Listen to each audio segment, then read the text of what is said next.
Dragi đaci, sigurna sam da volite bajke. Danas ćemo raditi predivnu bajku koju je napisao Hans Christian Andersen.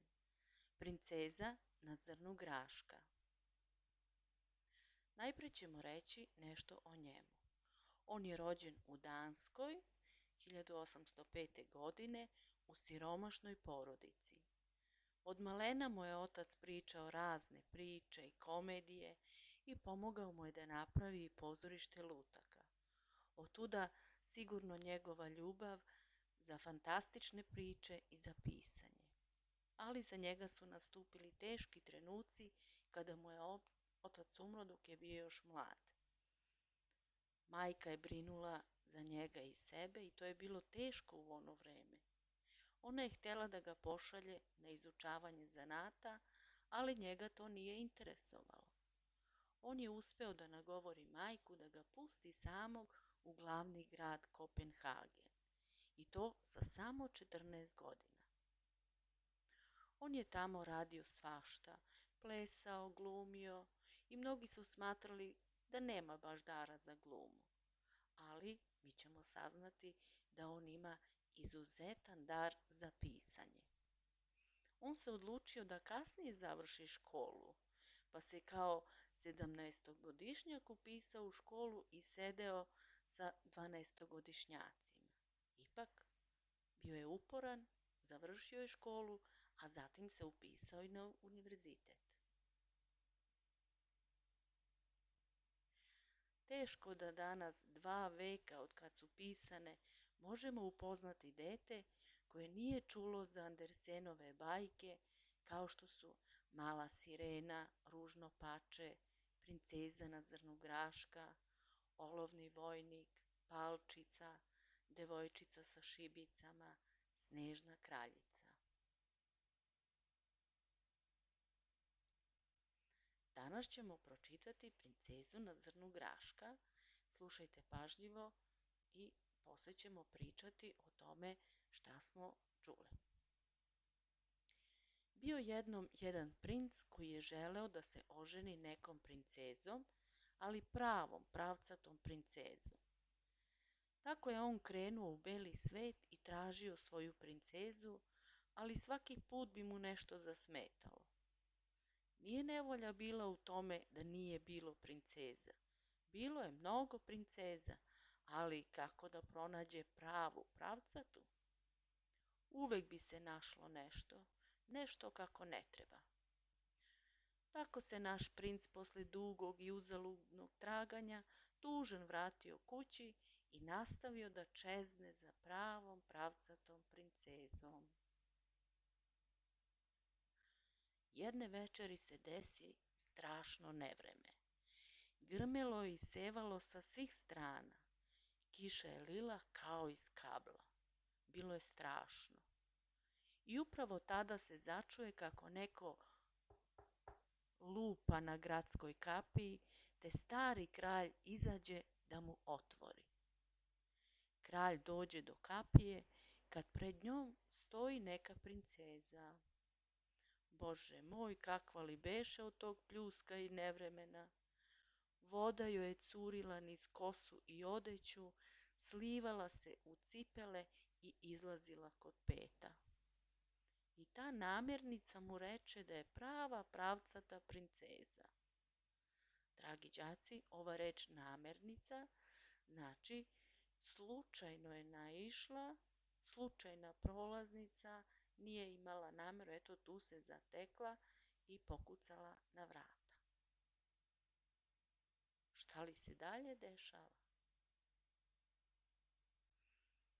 Brzo ćemo mi to videti, pomisli stara kraljica, ali ne reče ništa, nego ode u spavaću sobu, smače svu posteljinu i na dno ležaja stavi zrno graška. Zatim dovuče 12 dušeka, poslaga ih na grašak, a onda na njih navali još 20 perjanih pokrivača od mekih gušćih pakuljica. To je sada bila postelja na kojoj je te noći trebalo da prespava mlada princeza.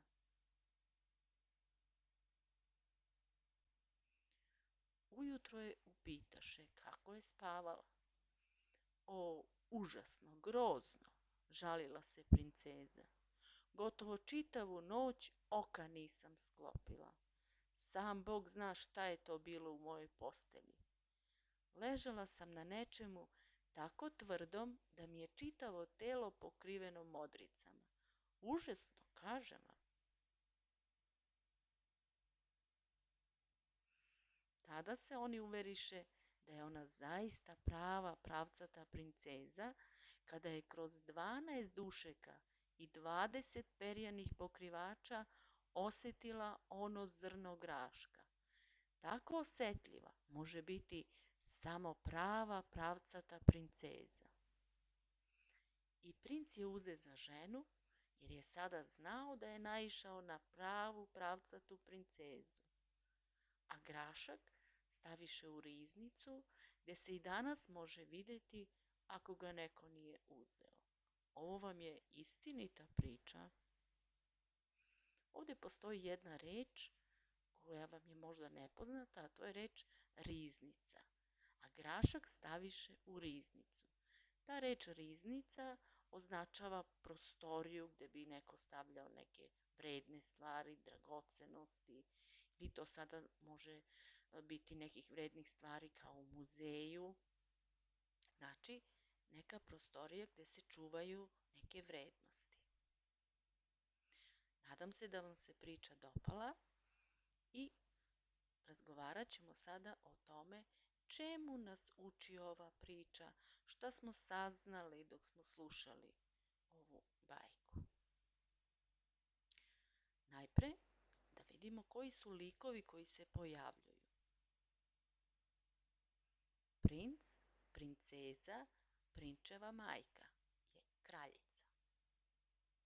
Kakav je bio princ? Iz teksta smo saznali da je on bio tvrdoglav, uporan. Setite se na početku koliko je tragao za princezom i bio je uporan, a kad je nije našao, vratio se kući. Hteo je da čeka onu pravu pravcatu. A njegova strpljivost i izbirljivost se isplatila, jer mu je upravo takva pokucala na vrata. A princeza, ona je odrasla na dvoru, gde su se svi jako dobro brinuli o njoj, pa je postala osetljiva osoba i nežna. Dokazala je i da je iskrena i poštena. Znači, ona nije slagala da je princeza, bez obzira na to kada se pojavila u onakvom stanju, kako inače ne bi izgledala princeza. A prinčeva majka, ona je bila veoma mudra, a i obazriva, nije verovala na reč. Ona je želela to da proveri. Ona je bila i domišljata i dosetila se kako da proveri da li je to prava princeza. Ona je smislila test sa dušecima i pokrivačima. Taj test je dokazao da je došla prava princeza.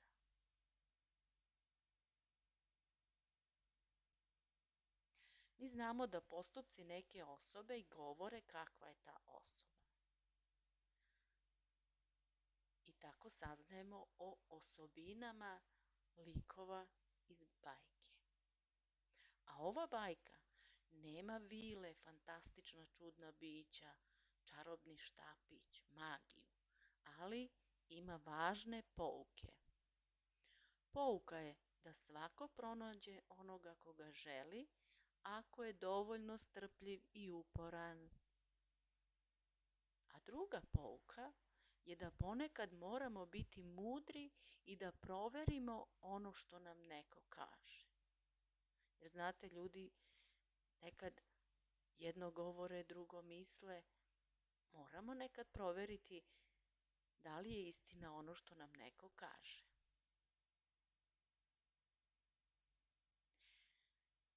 Zapisat ćemo u svesci ono što je najvažnije. Naslov: Princeza na zrnu graška, Hans Christian Andersen. Koja je tema ove bajke? O čemu bajka govori? Bajka govori o princu koji je želeo da pronađe pravu princezu za sebe. A kada se događala ta radnja? Znate da mnoge bajke počinju nekada davno, bio jednom jedan. To je neko neodređeno vreme, ali znamo da je nekada davno u prošlosti. A mesto događanja je na kraljevom dvoru. Glavni likovi u bajci su princ, prinčeva majka kraljica i princeza. A sporedni likovi, to su oni likovi koji se povremeno pojavljuju i ne utiču posebno na tok bajke. To je prinčev otac kralj. On se pojavio samo na početku kada je otvorio vrata pokisloj princezi. Tako da ćemo njega zapisati kao sporedni lik.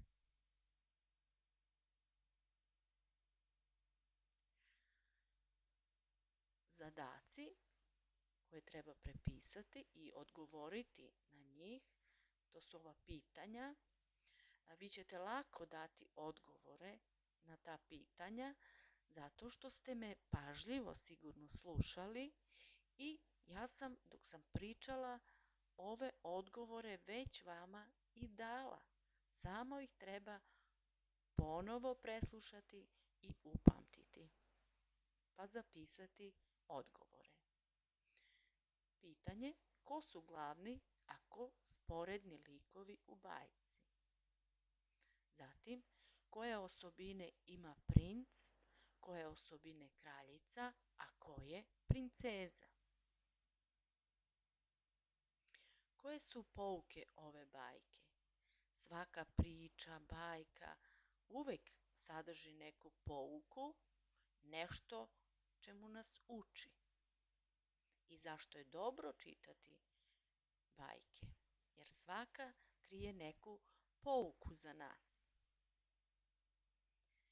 Kada prepišemo pitanja i damo odgovore, onda treba ilustrovati deo bajke po svojoj želji. Taj će crtež, vaš rad, biti i ocena za likovnu kulturu. Verujem da ćete se potruditi da bude što lepša ilustracija bajke. Naravno, da ne zaboravimo čitanje.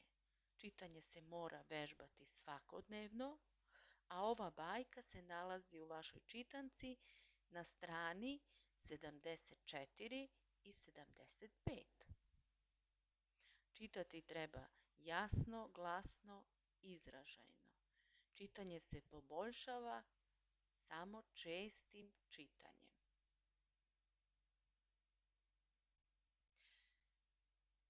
Verujem da vam se svidela ova bajka, ali Hans Christian Andersen ima još mnoge divne bajke koje vam učiteljica preporučuje da pročitate. Olovni vojnik, Ružno pače, Palčica, Mala sirena, Snežna kraljica, a ja verujem da ste vi već neke od ovih bajki pročitali. Puno vas pozdravlja vaša učiteljica i želim vam srećan i uspešan rad.